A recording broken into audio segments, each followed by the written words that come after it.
tout dans votre vie pourrait ressembler à des eaux mortes et desséchées.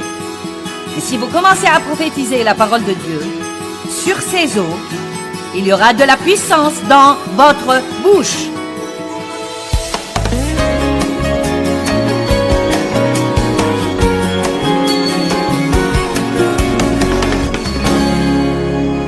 Eh bien, vous devez vous débarrasser du mélange dans vos vies. Le livre de Jacques dit, « Par la même bouche, nous bénissons Dieu et nous maudissons les hommes. » Eh bien, je veux que mes paroles soient puissantes quand je vous parle. Mes paroles doivent être fortement ointes. Si je m'attends à ce que vous vous asseyez là et que vous m'écoutiez, et même que vous reveniez plusieurs fois, et que vous regardiez l'émission de télé jour après jour, mes paroles doivent être ointes. Et mes paroles ne seront pas ointes si je prêche la parole de Dieu quand je suis en public, mais que derrière les portes fermées à la maison, j'utilise ma bouche pour beaucoup d'autres fins impies. Donc je vous implore aujourd'hui de prendre ceci au sérieux, car Dieu a besoin de vous. Il veut vous utiliser. Il veut également accroître l'onction, la puissance du Saint-Esprit sur votre vie. Mais vous devez coopérer avec lui. Les paroles portent une puissance créative incroyable. Regardons Ésaïe 55. Ésaïe 55, 10 et 11. « Car comme la pluie et la neige descendent des cieux et n'y retournent pas, mais arrosent la terre et la font produire et germer et donner de la semence au semeur et du pain à celui qui mange. Pensez donc à la pluie et à la neige. Elles descendent du ciel, elles arrosent la terre, et c'est précisément ce qui fait que cette semence germe et qu'elle produise du bon fruit. Il dit, « Ainsi sera ma parole qui sort de ma bouche. Elle ne reviendra pas à moi sans résultat, sans produire d'effet et sans être utile, mais fera ce qui est mon plaisir et ma volonté et accomplira ce pourquoi je l'ai envoyée. » Donc cela me dit que quand je prononce la parole de Dieu de ma bouche, non pas mes paroles, mais la parole de Dieu de ma bouche, elle arrose la graine que j'ai plantée par les différentes activités dans ma vie et elle la fait pousser. Par exemple, si vous allez payer la dîme et donner avec diligence, faites attention à la façon dont vous parlez de vos finances. Si vous avez planté une graine dans la terre du royaume de Dieu, alors ne la tuez pas en disant des choses négatives sur votre futur financier. Je ne m'acquitterai jamais de mes dettes, je n'ai jamais assez d'argent, je ne peux rien me permettre. Non, dites, je paye la dîme et je donne, et Dieu s'occupe de mes besoins. Je suis la tête et non la queue, en haut et jamais en bas, je prête à beaucoup de nations et je ne m'emprunte jamais.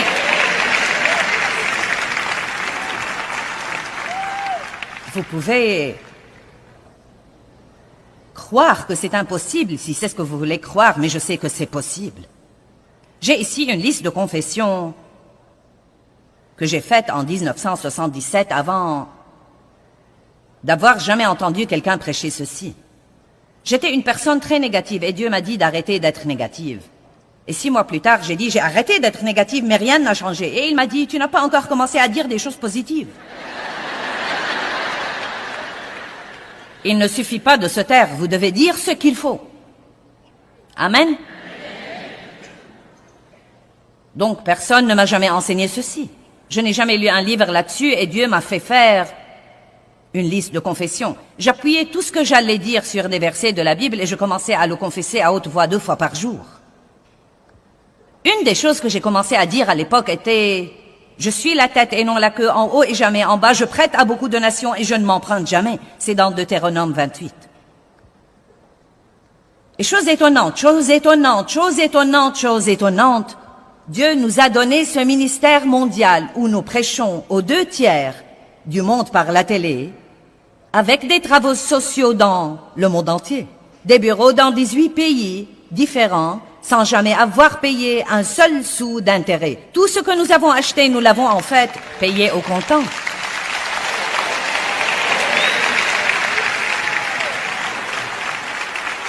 Maintenant, certains pourraient penser, eh bien, ce doit être agréable pour toi. Eh bien, vous n'étiez pas là quand je marchais toute seule dans ma maison, quand je n'avais pas encore d'argent et que j'achetais des vêtements usagés à mes enfants, et quand je n'avais jamais l'occasion de prêcher. J'étais juste une femme brisée, embrouillée, dont on avait abusé Et je croyais Dieu et je me fiais à lui pour apporter la guérison dans ma vie. Et je sentais que j'avais un appel sur ma vie pour enseigner et faisais une petite étude de Bible à 25 personnes. Vous n'étiez pas là quand je traînais dans ma maison et que je disais « Je suis la tête et non la queue, en haut et jamais en bas. Je prête à beaucoup de donations et je ne m'en prends jamais. »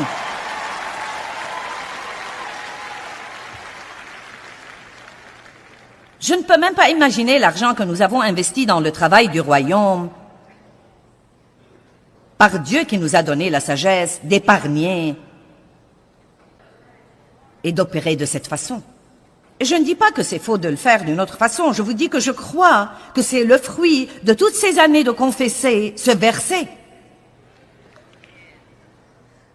Parmi les choses que j'avais sur ma liste de confession quand mes enfants étaient petits, non mais c'était quand j'ai commencé à confesser ces choses, aucune d'elles n'était vraie. Aucune d'elles. Et je me sentais idiote. Tout le monde m'aime et j'aime tout le monde. Les gens ne me supportaient pas et je ne les aimais pas non plus.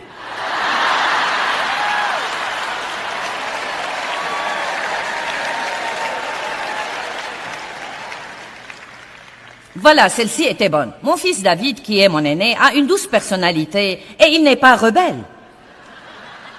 Je me suis réjouie quand ce garçon a quitté la maison à 18 ans.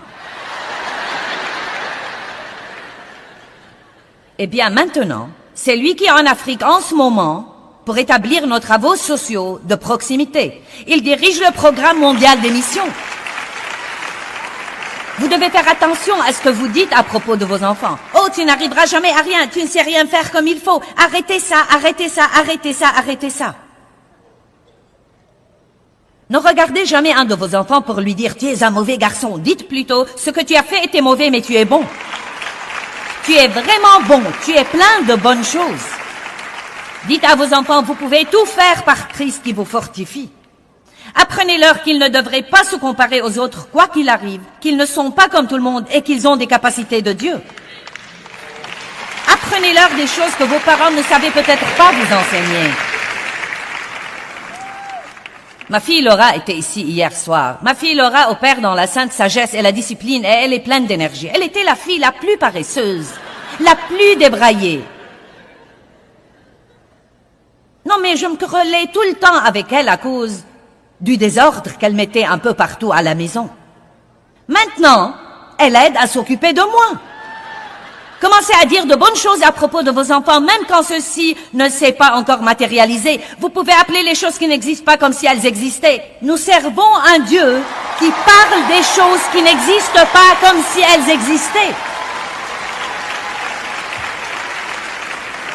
Arrêtez d'appeler tout ce qui est comme s'il allait toujours rester comme ça et probablement empirer. Ça ne va jamais changer, tu ne vas jamais changer, je n'aurai jamais d'argent. J'essaye de le faire, sœur. J'espère que vous puissiez voir ce que je vois dans mon esprit pour vous. Mais c'est quelque chose et vous devez faire systématiquement. Vous devez le faire encore et encore et encore et encore et encore. Dave et moi faisons toujours ça. Dave a un livre qui est toute une liste de confessions qu'il confesse tous les jours sur lui, sur notre famille, sur notre ministère, sur les partenaires de notre ministère. Nous confessons de bonnes choses sur vous pendant que nous vous apprenons à faire ça vous-même. Croyez-moi, celle-là est vraiment spéciale pour moi, car je voulais tellement que quelqu'un vienne me demander de prêcher quelque part. Et je faisais cette petite étude de Bible à 25 personnes. Et une de mes confessions était « Je reçois des engagements pour prêcher en personne, par téléphone et ou par courrier tous les jours. » Et maintenant, c'est une réalité.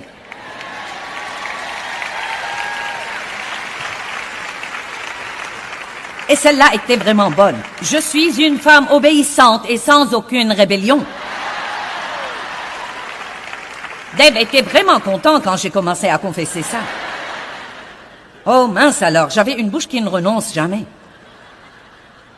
Aucun homme n'allait me dire que faire, pas question, pas moyen. Ensuite, j'ai vu dans la Bible ce verset de « Femmes, soyez soumises à vos maris ».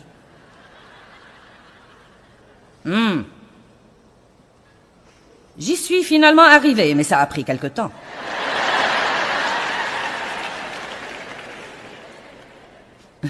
Une de mes confessions était « Je suis enseignante de la parole de Dieu ». Ça alors, ça me rappelle tant de... Si seulement vous saviez la condition dans laquelle j'étais quand j'ai commencé à faire ça.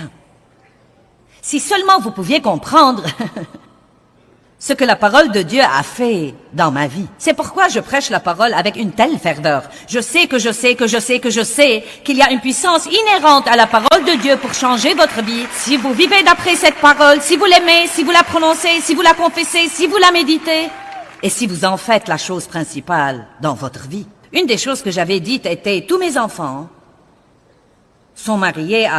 ils sont tous mariés à des chrétiens. Et maintenant, ils sont tous mariés à des chrétiens.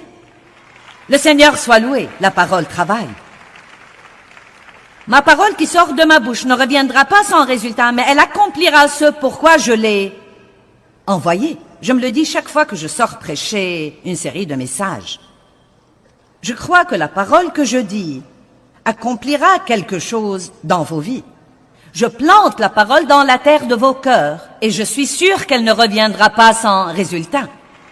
Vous grandirez et vous changerez et vos vies seront meilleures et Dieu recevra de vous plus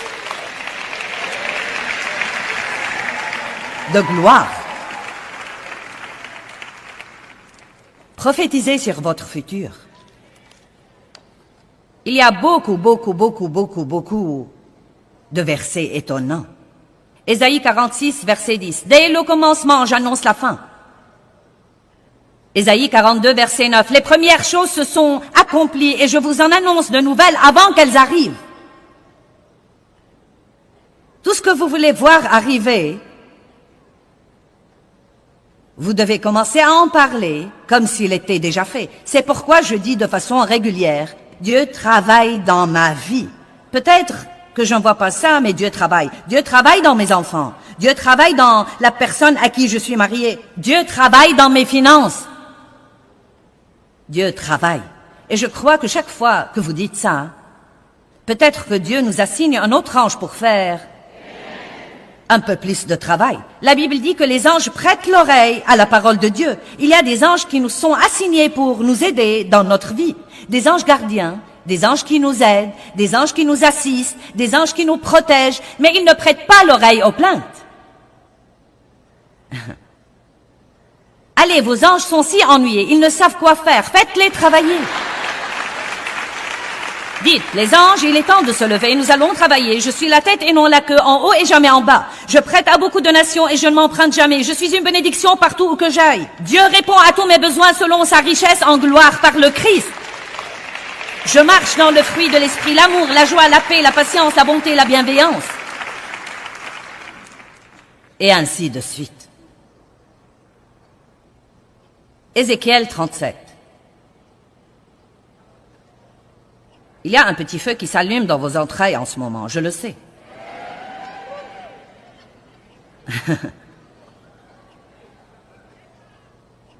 La première chose que vous devez faire, c'est de rentrer chez vous maintenant et de faire vos devoirs. Vous dites, eh bien, je crois que je vais acheter ce livre que tu as écrit, Joyce, et utiliser ta liste. Non, non, nous avons déjà mis fin à la paresse. Oui, achetez le livre, moi et ma grande gueule, achetez-le. Si nous ne l'avons plus, commandez-le. Vous pouvez utiliser la liste comme un échantillon, mais faites vos devoirs. Notez les choses dont vous savez que vous avez besoin, les choses que vous voulez voir changer dans votre vie et dans votre famille. Ajoutez-y un verset et confessez la parole. La main du Seigneur fut sur moi, chapitre 37, verset 1. Et il me fit sortir par l'Esprit du Seigneur et me déposa au milieu de la vallée et elle était pleine d'ossements. Et il me fit circuler parmi eux et voici, il y avait énormément d'ossements humains dans la vallée ou la plaine et voici, ils étaient très secs. Ossements secs. Je me sens comme un sac d'os secs, Dieu. Et il me dit, fils d'homme, ces os revivront-ils? Je dis, Seigneur Dieu, c'est toi qui le sais. Écoutez ceci, il me dit encore, prophétise sur ces eaux et dis-leur, ossements secs, écoutez la parole du Seigneur. J'aime ça. Ainsi dit le Seigneur à ses eaux, voici, je vais faire venir en vous un souffle et un esprit pour que vous viviez. Et je mettrai sur vous des nerfs, et je ferai venir sur vous de la chair, et je vous recouvrirai de peau, et je mettrai en vous le souffle et l'esprit, et vous, ossements secs, vivrez, et vous saurez, comprendrez, et vous rendrez compte que je suis le Seigneur, le dirigeant souverain qui exige la loyauté et l'obéissance. Regardez ce qui arrive dans le verset 7. Et je prophétisai comme j'en avais reçu l'ordre, et comme je prophétisais, il y eut un bruit assourdissant, et voici, il se fit une secousse et un tremblement et un cliquetis, et les os se rapprochèrent un os de son os. Puis il continue jusqu'au verset 10. Et tout à coup, ces ossements secs se tinrent debout, une immense armée, remplie de l'Esprit de Dieu. Peu importe le nombre d'ossements morts que vous avez dans votre vie, tout dans votre vie pourrait ressembler à des os morts et desséchés. Mais si vous commencez à prophétiser la parole de Dieu, sur ces os, il y aura de la puissance dans votre bouche. Amen. Donc, vous pouvez affecter votre futur de la façon dont vous parlez de vous-même. Vous pouvez affecter votre futur de la façon dont vous parlez de votre futur. La façon dont vous parlez quand vous avez des ennuis, quand vous avez des épreuves et des problèmes, a beaucoup à voir avec votre futur. À l'approche du temps de la crucifixion du Messie, Jésus a dit à ses disciples, c'est rapporté dans Jean 14, « Le temps dont je vous ai parlé est proche. » Et il leur a dit, « Je ne parlerai plus guère avec vous. » Je crois que c'est intéressant. C'est Jean 14, verset 30. « Je ne parlerai plus guère avec vous. » Pourquoi dirait-il quelque chose comme ça? Ésaïe chapitre 53, il dit « Comme un agneau traîné à l'abattoir, il n'ouvre pas la bouche. » Qu'est-ce que cela veut dire? Je ne l'ai jamais compris jusqu'à ce que j'ai compris Ésaïe. Même Jésus, quand il était dans un temps de douleur intense, a choisi de ne pas ouvrir sa bouche. Vous savez pourquoi? Parce que beaucoup de fois quand nous souffrons, si jamais nous ouvrons la bouche, nous risquons de dire ce qu'il ne faut pas. Ne faites donc pas ce que vous faites normalement. Dès que vous avez un problème, vous courez au téléphone. Tu ne vas vraiment pas croire ça. C'est arrivé encore une fois. Tu sais quoi? Chaque fois que je gagne un sou, le diable me le prend. J'en ai assez, j'en ai assez, j'en ai assez. Je déteste ma vie. Ma belle, que devrais-je faire à ton avis? Arrêtez de demander ce que vous devriez faire à quelqu'un qui ne sait pas ce qu'il devrait faire lui-même. Demandez conseil à Dieu. Eh bien, je vais fermer ma bouche et ne rien dire à moins de dire quelque chose de bien. Décidez d'être silencieux parfois. Amen. Et n'est-ce pas que quand nous avons des ennuis, nous voulons juste le raconter, en parler. Non, mais si je vous disais, aujourd'hui, je vais m'attarder après la réunion et vous pouvez venir me raconter vos ennuis. Oh mon Dieu! Je me demande combien ce serait sage de dire, tu sais quoi Joyce? Je n'ai rien à dire, je vais te laisser t'en aller et rentrer chez toi. Je suis bénie. Ouh! Ce serait merveilleux. Eh bien, une autre chose qui affecte votre futur, c'est de tenir parole. Si nous voulons être des gens de la parole, nous devons croire la parole, dire la parole, et nous devons tenir parole comme Dieu tient parole. Si vous dites à quelqu'un que vous allez l'appeler demain, appelez-le. Et si vous ne pouvez pas l'appeler demain, demandez à quelqu'un de lui dire que vous ne pouvez pas l'appeler. Et si vous ne pouvez rien faire de ça, appelez-le dès que vous pouvez l'appeler et dites-lui pourquoi vous ne l'avez pas appelé à l'heure. Si vous dites que vous allez faire quelque chose, faites-le. Tenez parole.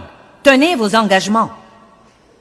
En fait, j'aurais voulu avoir le temps pour ça, mais c'est impossible. Ecclésiaste 5 dit que si nous ne tenons pas nos engagements et les vœux que nous faisons à Dieu, il détruira l'ouvrage de nos mains. C'est si important. Et aujourd'hui, il est si difficile de trouver des gens qui font ce qu'ils vous disent qu'ils vont faire. Combien d'entre vous se rendent compte que cela devient un grand problème? Eh bien, cela ne doit pas être un problème pour nous. Nos paroles affectent aussi le futur de nos relations. Beaucoup de personnes sont divorcées aujourd'hui simplement à cause de mauvaises paroles prononcées ou de bonnes paroles non prononcées. Écoutez-moi bien, si votre mariage traverse une période difficile maintenant, je crois que si vous rentrez à la maison et que parfois vous commencez à dire les choses qu'il faut, vous verrez la situation changer. Applaudissez plus fort que ça, je ne veux pas rester ici longtemps.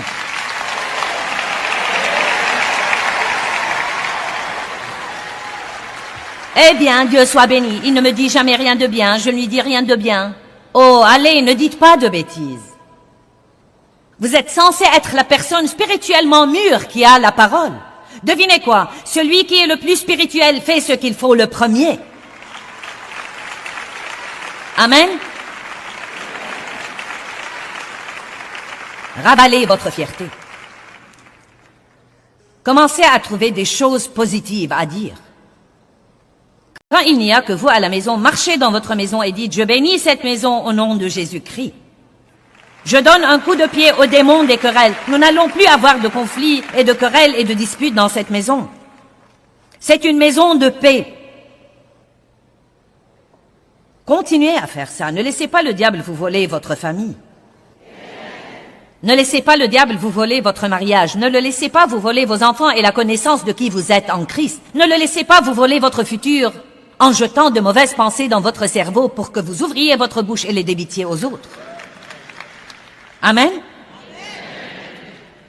Dites quelque chose exprès.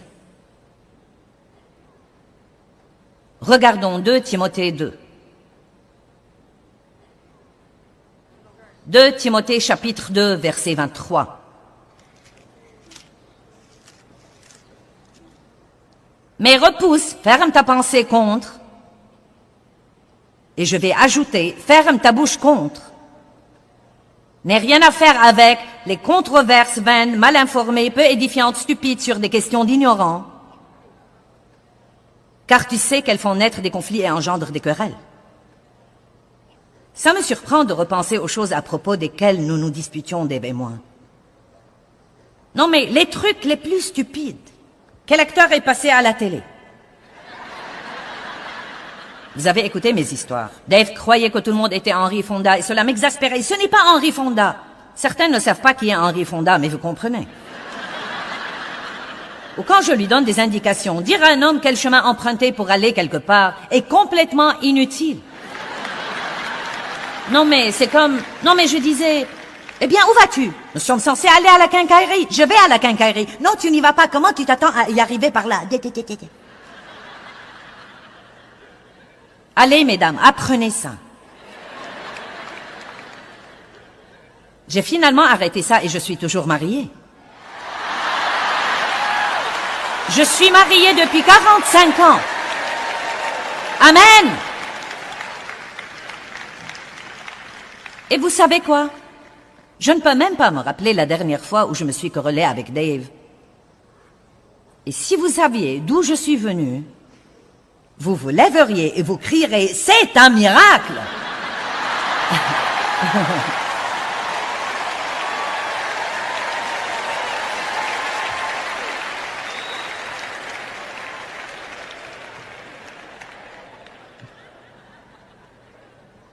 Ne faites pas une montagne d'une taupinière. Ne soyez pas une femme enquiquineuse. Vous savez ce que dit la Bible? Mieux vaut habiter en un coin, sous les toits, que de partager la demeure d'une femme querelleuse. Oh, allez les mecs, vous n'êtes pas si parfaits non plus. Eh bien, j'espère et je prie que le Seigneur touche vraiment votre vie, votre esprit, pour comprendre à quel point vos paroles sont importantes. Vous n'allez pas partir d'ici et ne jamais faire d'erreur. Mais quand vous faites une erreur, dites « Dieu envoie cet ange pour purifier mes lèvres. Donne-moi un nouveau départ. » Quand vous dites quelque chose de mauvais à quelqu'un, excusez-vous auprès de lui. Ayez assez de maturité spirituelle pour dire « Je n'aurais pas dû dire ça, je n'aurais pas dû parler comme ça, veux-tu me pardonner ?» Donnez toujours le bon exemple aux autres. Sortons dans le monde et soyons des lumières brillantes brillant pour le Seigneur, dans un endroit obscur. Levons-nous tous. Eh bien, Dieu nous dit dans Jérémie chapitre 29, verset 11, « Je connais les projets que j'ai pour vous. » Mais est-ce que vous connaissez les plans qu'il a pour vous? Est-ce que vous croyez que Dieu a de bons plans pour vous? Vous savez confesser la parole à haute voix et vous accorder avec le plan de Dieu pour votre vie, avec vos paroles, fera dans votre vie les changements les plus étonnants que vous ayez jamais vus.